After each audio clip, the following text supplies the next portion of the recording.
ว่าถูกแก่มิตรสหายทั้งหลายอธิบายมากว่าในมิตรสหายอันมีคุณกันดำแก่นตนในเมื่อก่อนมีปัญโยชนะโดยวัตถุเข้าของอันใดอันหนึ่งและมหาดังอันผู้มีปัญญาก็เพิ่งวัตถุเข้าของอันนั้นแก่มิตรสหายดิลีอันนี้ก็เรียกว่าได้อุปถากตอบบุญคุณมิตรสหายโดยเหตุอันหนึ่งและปัญหามาก่อนและปิญญาวัญจโนอันหนึ่งเชื่อว่าเจนจาโดยการมันควรจำเดินใจแก่มิตรสหายทั้งหลายมักว่าอันมีคุณแก่นตนเขาเมื่อสู่มาเพราะว่าจะละเจนจาโดยถวายกรรมมาลักจำเดินนาใจแก่มิตรสหายทั้งหลายเรียกว่าอุปถาชอบบุญกุมิตรสหายทั้งหลายโดยเหตุอันครบยำสองอันมัทธาจริญญาวาอันหนึ่งคือว่าโดยการตามมือเป็นพโยชนะเป็นคุณจำเลินใจแก่มิตรสหายมาว่าอธิบายว่ากิจจะอัญญาเกิดมีแก่มิตรสหายตนก็ดีเมื่อปันตาวากลางโบนโอนทลายอันเกิดมีแก่มิตรสหายดังอันคาหาผู้มีปัญญาสมัทธาเพื่อว่าจะเหือเลี้ยวยังพโยชนะแก่มิตรสหายดังอันเหือแล้วกิจการอันใดหาไว้ในปัญญาดังอันก็เรียกมาอุปันถากตอบคูณโดยเหตุอันครบสามอันเมื่อว่าอนันตนาตา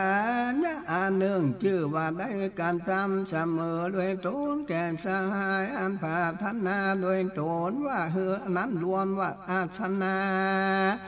อันเดียวเพียงการมันมัดมักว่าสหายผู้เป็นคุณแก่เข้ามาสู่มหาดังอันเรียกว่าเอาสหายมานั่งรวมอาสนะซ้อนจันทราอันเดียวกันเสมอกันดังอันนี้เรียกว่าอุปถากตอบบุญคุณสหายโดยเหตุอันครบยำสี่อันและอาวิสังฐานอาการอันหนึ่งคือว่าโดยเหตุอันกล่าวถ้อยกรรมอาลาหักบอกกาเสียแก่สหายอธิบายมากว่าเมื่อมิตรสหายผู้เป็นคุณแก่นตนมีพโยชนะด้วยวัตถุอันใดและมหาดังอันผู้มีพระญาณนั้นเพิ่งกล่าวว่าดังนี้วัตถุสิ่งนี้มีในเรือนเราทุกอันสหายเจ้าจงมักว่าวัตถุอันใดสันใดดังอันก็จงเอามาเอาไปเถอะว่าอันแล้วกล่าวคำบ่หลากบ่กาเสียว่าอันจักวัตถุอันใดก็วัตถุอันนั้นแต่อันนี้ก็ได้ชื่อว่าอุปถากตอบคุณสหายโดยอันใดครบยำหาอันละอิเมติโกการตาปาติปุญญาหิทานเนหิโกลาเตหิอุปาลาจาติสามัจจามาจูปันติตาโดกาลาลูกกหาปาติมิตรสหายทั้งหลายอันเสมอดังอุตตาลาทิสะนั้นอันขหัดมีปัญญาในคารวะก็เพิ่งปันถากตอบบนกุมิตรสหายโดยหาอ่านผงนี้และอธิบายมักว่าดังนี้สหายทั้งสองจำพวกและสหายผู้ใดกันจำคุณแก่นตนก่อนดังอันสหายผู้นั้นชื่อว่าปีบุปกาลีสหายผู้กาประการที่อนุโกลและท่านการทำแล้วแก่นตนแล้วปรากฏดังอันสหายอันนั้นข้าตัญโยกันตะเวทีและปุกกาลาผู้ชื่อว่าบุพกาลีก็ดีผู้ชื่อว่ากตัญโยกตะเวทีก็ดี ผู้มีปัญญาเปิงรู้ตามันทาบุพปัญญาที่ดังนี้ก็ลำคนขหัดอันอยู่ในขาวาดแดนนักบวชตั้งอยู่ในศาสนาพ่อแม่ชื่อว่าบุพกาลีเหตุการทำกุลแก่ลูกก่อนแลได้การทำบุญแก่ลูกการทำแก่ตนดังอ่านกันว่ายิงลูกยิงลูกใจนั้นอุปันถากยังพ่อแม่และการทำสิ่งนี้ตนว่าไว้นบข่มยำพ่อแม่ดังอันใดชื่อว่าการตัญญูกัตเวทีเหตุให้คนผู้คนอื่นให้รู้คุณพ่อแม่อันกันทำแล้วแก่ตนมักว่ากันทำคุณอันนั้นปะโกได้โอปาทากอันการทำสิ่งนี้ตนว่าไว้พ่อและแม่อันลำนานนักบวชทั้งหลายครูบาอาจารย์เนี่ยมักมาอุปันถากลูกศิษย์และการตามอันสิ่งอันนี้ตนว่าไว้ครูบาอาจารย์ได้ชื่อว่ากัตตัญญูกัตเวทีและปุกกาลาผู้ชื่อว่าบุพกาลีนั้นเป็นอันใดยากเหตุว่าใดนักนั้นจะสัตตาตาเตเหตุว่าเมื่อตนว่าสัตว์ต่างหลายตัณหาครอบงำน้ำแลสัตว์ต่างหลายมีย่อมตัณหาครอบงำจำแปะเสียงได้ดังอันและปุกกาลาผู้ไปไข่ได้กูลอันดานจากตอบแก่นตนและคนทั้งแต่และแต่การทำกูลแก่นด้านก่อนนันนะเปิงได้ยากเพื่อได้ภูมิกาละผู้อื่นได้ไปได้แล้วก่อนจริงการตามนั้นมีหลายนักและอันได้ง่ายนักและมักว่าอันใดก็ดีแม่นว่าผู้กาละผู้มีชื่อว่ากัตตัญญูกัตเวทีดังนั้นก็ดีก็เป็นอันยากเหตุใดว่าฉะนั้นจะสัตตาพิญญาณภูตาเหตุว่าสัพพาวะแห่งสัตว์ต่างหลายมีอาวิชชาความงามแม้สัตว์ต่างหลายนี้ย่อมมีอาวิชชาคือว่าโมหะครอบงำแต่ได้เหตุดังอันปุกกะละอันรู้กูลตามนั้นได้ยากนาเพื่ออันแลกันว่าปุกกะลาผู้รู้คนตามมีมักนักได้ง่ายมักว่าอันแล้วกันว่าผู้ชื่อว่าบุพกาลีนั้นบ่เล่งดูอานิจอันใดสักอันเจ้ามีใจเพื่อให้เป็นพโยชนะเป็นกูลแก่ตามและการทำสิ่งเดียวปุกกะลาผู้ชื่อว่ากัตตัญญูกัตเวทีนั้นและเด้งดูยังกระทำแก่ตนเจ้ามีใจมาคือเป็นพโยชนะแก่คนผู้อันกันตามแม้คือเป็นกูลแก่ตนสิ่งเดียวมากว่าเป็นอันพาการเรื่องเราปุกกะละอันบ่ได้กันทำคุณแก่ก่อนและเป็นคนทุกข์ไร้เกณฑ์ใจจึงได้การทำบุญในภาวะนี้ดังอันปุกกะละผู้นั้นก็ได้ชื่อบาบุพกาลีจำพวกเนื่องเหตุการทำคุณแก่บุญโดยสารทานปั๊มเพ่งกุศลและอันจากการทำคุณแก่ตนโดยสามารถทำได้ว่าจะสืบแก่มันแลมันก็ล้วนได้ชื่อว่าบุพกาลีเพื่ออันและเหตุว่าปุกกะลาพงกันทำบุญนั้นได้ที่จริงได้เป็นดีในภาวะนี้ดังอันปุกกะลาผู้นั้นได้ชื่อว่ากัตตัญญูกัตเวทีเหตุว่าบุญนั้นได้กันตามไว้เมื่อก่อนกันตามบุญเป็นภาลาแก่ตนมันและในภาวะนี้ก่อนและมันได้เสวยบาปบุญอันนั้นแล้วและมันรู้กูลแห่งบุญแล้วพอให้การทำบุญไปเล่ามันลวดได้ชื่อว่ากัตตัญญูกัตเวทีเพื่อ ออันแลในยะนึ่งเล่าปุกกาลาผู้ใดได้เทศนาธรรมพอธรรมกล่าวยังกองปฏิบัติแห่งด้านผู้อื่นยังกองปฏิบัตินั้นได้จักดับทุกข์ไร้สงสารได้ถึงสุขไร้นิพพานดังอันปุกกาลาผู้นั้นก็ได้เจอว่าบุพกาลีปุกกาลาผู้ใดปฏิบัติตามกองอันใดดังอันชื่อว่ากตัญญูกตเวทีที่กูและที่กูนิโอปาสกาโอปาสิกาอันเป็นสาวกแห่งพระพุทธเจ้านั้นได้ชื่อว่ากตัญญูกตเวทีพระพุทธเจ้าได้กระทำกูนึกแก่สาวกก่อนแต่อันแลสาวกกันตามนั้นและเหตุดังอันพระพุทธเจ้าก็ได้เจอว่าบุพกาลีและสาวกอันตั้งอยู่ในคำสอน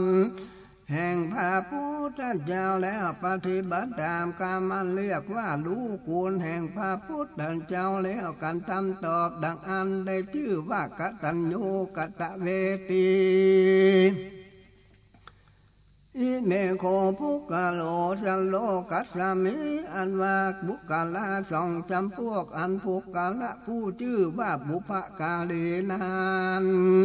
เหมือนดังใดกันตามใส่ใจไว้ดังนี้ก็เฮอ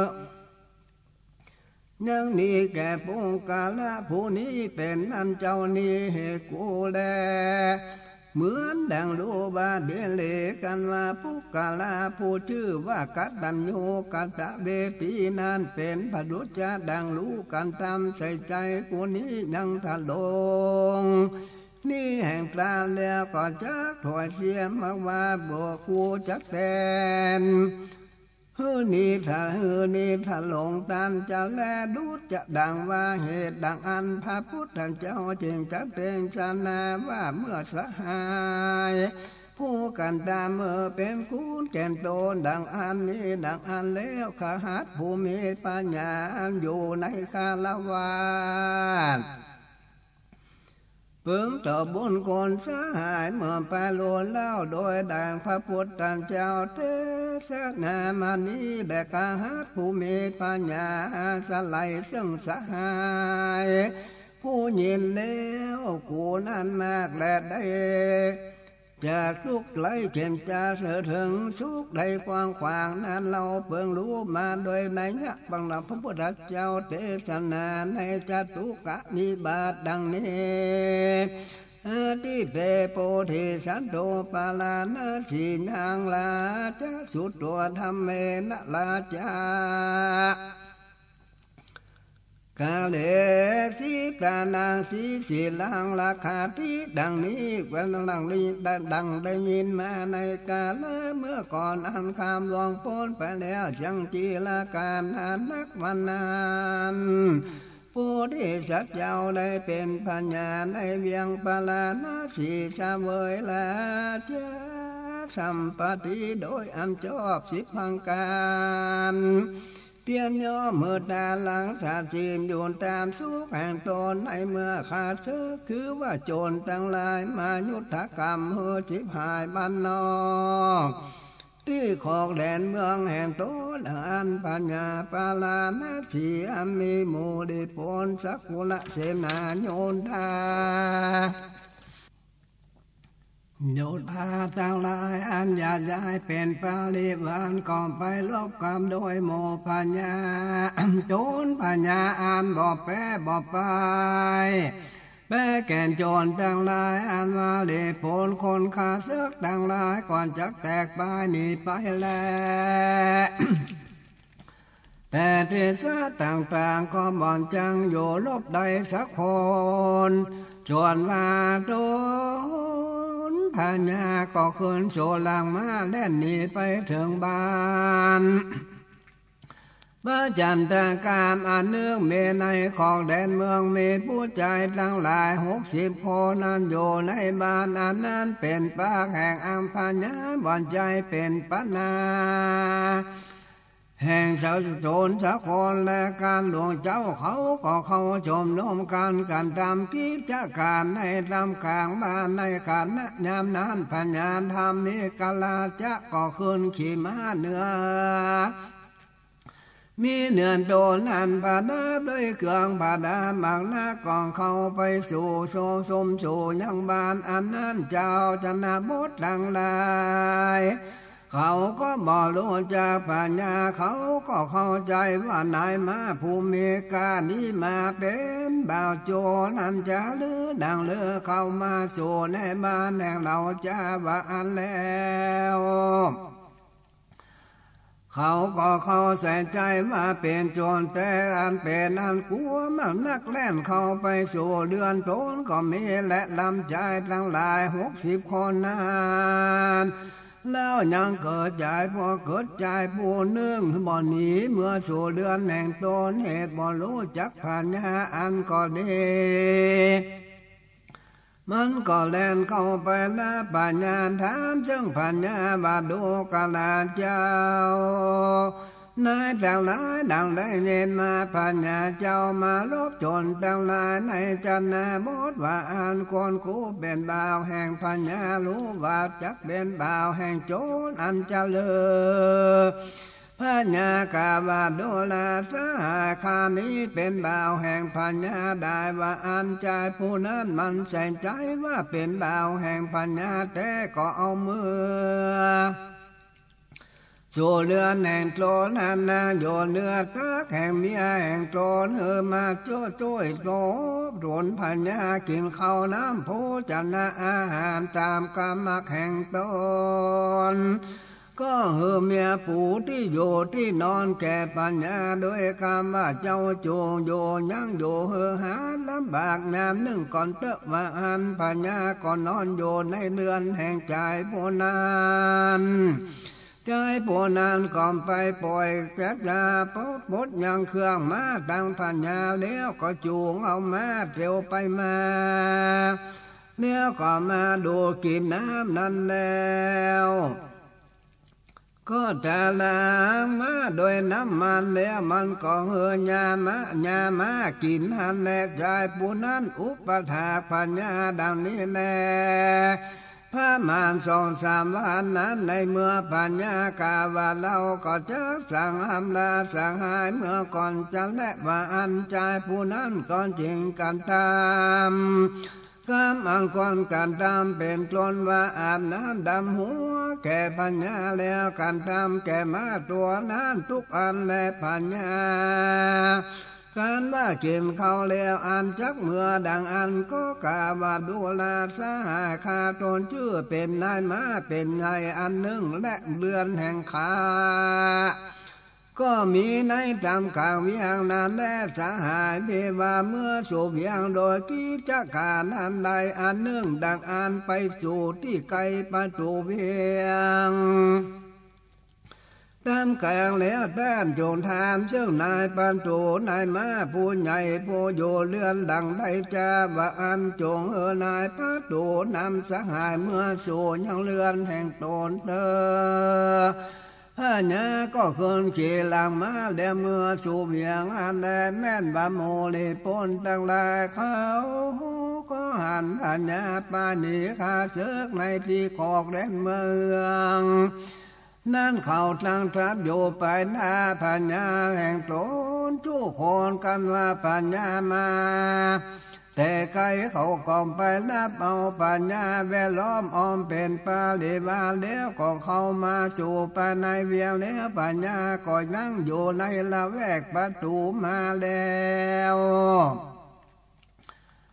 ยังหมู่คนต่างหลายหนีไปอยู่แคว้นไกลแล้วปัญญากองกล่าวซึ่งนายปันตูว่าดังนี้ดูแลนายปันตูยังมีใจผู้หนึ่งอยู่บ้านพระจันตาที่ของนอกแดนเมืองโก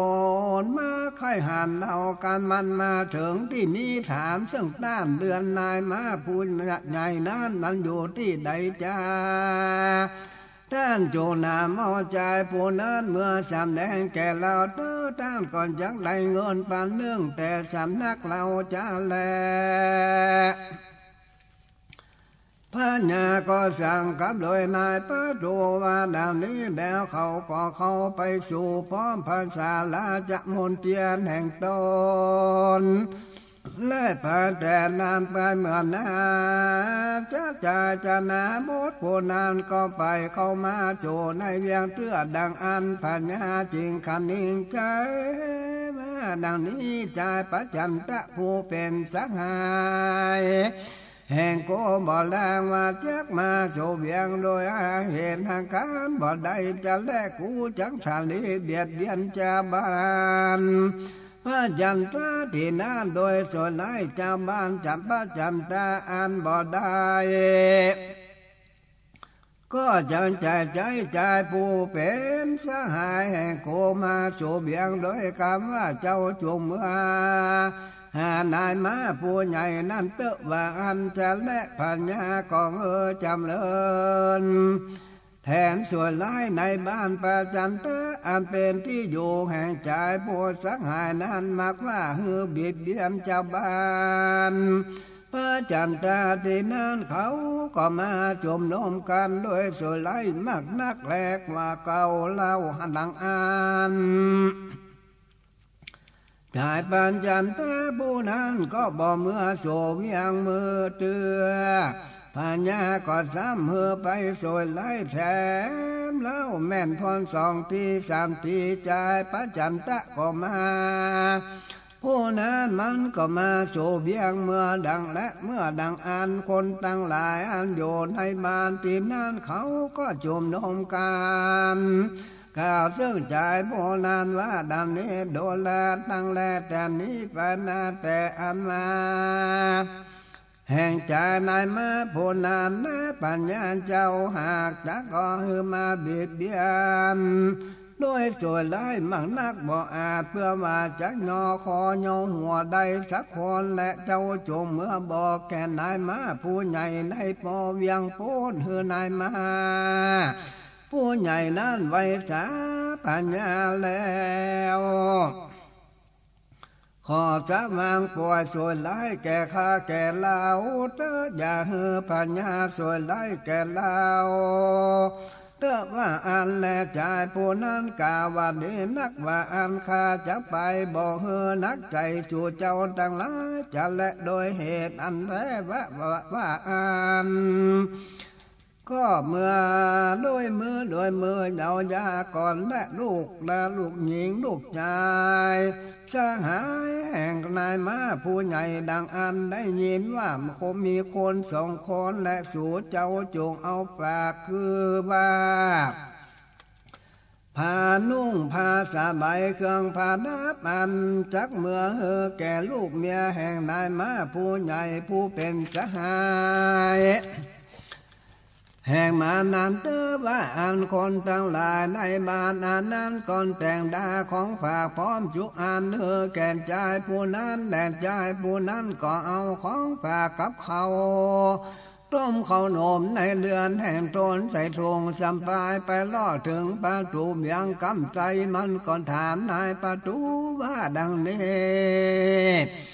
ดูแลเจ้าสหายเรือนแห่งนายมาผู้ใหญ่มีปีใดจาว่าอันเมื่อนายประตูกล่าวว่าพี่ว่าอันมาเจ้ากูจงมาเถอะแลทั้งสองจักไปแล้วข้าจักบอกกล่าวแด่เรือนเจ้านายมาผู้นั้นแก่เจ้าว่าอันจะและนายประตูจริงเอาใจผู้นั้นไปถึงประตูคุ้มปัญญาก่อนจักบอกแก่ปัญญาว่าข้าแห่งมาแล้วจากเจ้ามานี้นายประตูน้ำเอาใจผู้หนึ่งอันอยู่บ้านประจันตามาถึงประตูคมมาแล้วจันเจ้านี้และมาอันพัญญากันว่าได้ยินใจผู้นั้นอยู่ปันปบานประจันตามาบานว่ามาดังอันพัญญาก่อนลุกจากอาสนะไปตอนไปรับโดยคำว่าสหายกูมากับโดยนายพระตูและว่าดังอันก็จงเข้าสู่คุ้มแห่งเรา บ้านนักแลปัญญากันว่าได้หันใจผู้เป็นสหายมาดังอันก็สวมกอดเอาคอใจผู้นั้นก่อนถามว่าดังนี้ลูกและเมียแห่งสหายยังก็อยู่สำลานบ่เป็นเทียทีอันจะลือว่าอันแล้วก่อนจริงเอาใจประจำตะโพนาน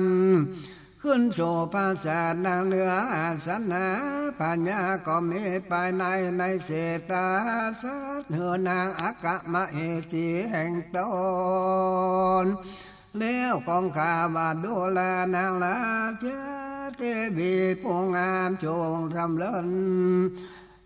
ทำละตีนทั้งสองแห่งสหายเราเตะว่าอันนางละเจ้าเทวีก่อนจำละตีนแห่งใจผู้นั้นโดยน้ำตนคันตีเนื้อก็สีตีนโดยน้ำมันอันนี้กันท่าของหอมมันเป็นไปโดยกามอันและป่าพัญญาหากว่านั้นทุกอันและพัญญาก่อนถามใจผู้นั้นว่าดังนี้สหายของอันก่อนเกี้ยวก่อนกินแห่งคาก็ยังมีว่าอันใจผู้นั้นมันก็เอาข้าวต้มข้าวหนมออกจากถุงยื่นให้แก่พัญญาพัญญาก็รับเอาข้าวต้มข้าวหนมใส่ในสลอมคำว่าจูจงกินเข้าตรมเข้าโนมอันสหายเราเอามานี่เตะว่าอันส่วนต้นพัญญาก่อนสะเวยเข้าตรมเข้าโนมอันนั้น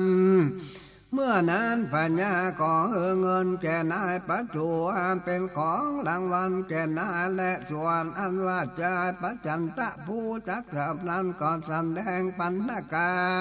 รของฝากพวงอื่นกว่านั้นและเน่าก็มีตนว่าผ้านุ่งผ้าสบายแก่ปัญญาเราผ้าหนาแก่ผ้ากาสีกำปลาผืนอันแลอ่อนสุขุมานอันตนถ้าลงนานไว้ก็มานุ่งผ้าอันเนื้ออันฮึกอันจาอันใจปาจันตะหากเอาหามานั่นก็หาเหตุเพื่อว่าเฮือช่างกะหาเป็นคุณแก่สหายผู้